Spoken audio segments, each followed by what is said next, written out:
Сәлеметсіздер ме? Бүгін мен қысқа қамданып жатырмын.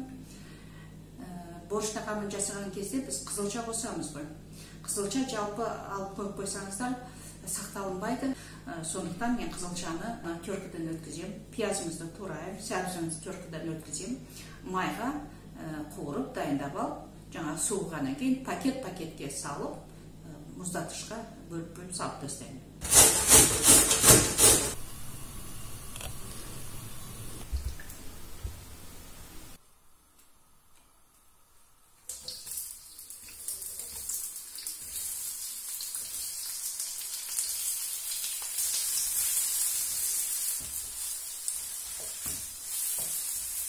Пиязды қатты қуырмаймыз. Кішкене пияз жұмсарған кезде жаңа сәбізімізді саламыз, сосын қызылшамызды саламыз.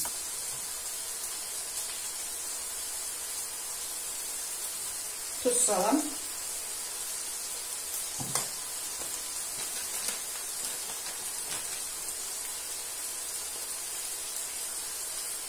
Қара бұрыш. Қызыл бұрыш.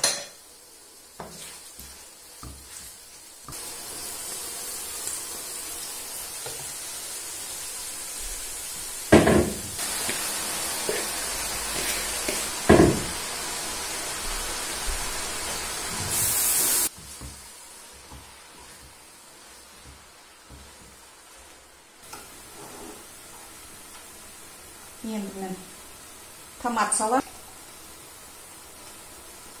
Мен ешқашан өлшемеймін, мен сіздерге айттым мөлшермен салам деп. Қазір 4 ас қасық салдым.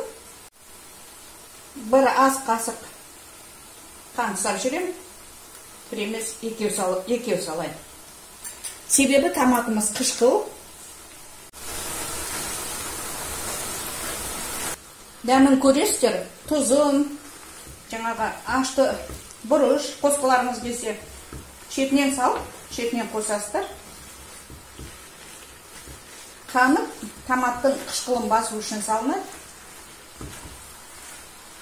Жалпы мен қантты көп пайдаланамын тамаққа.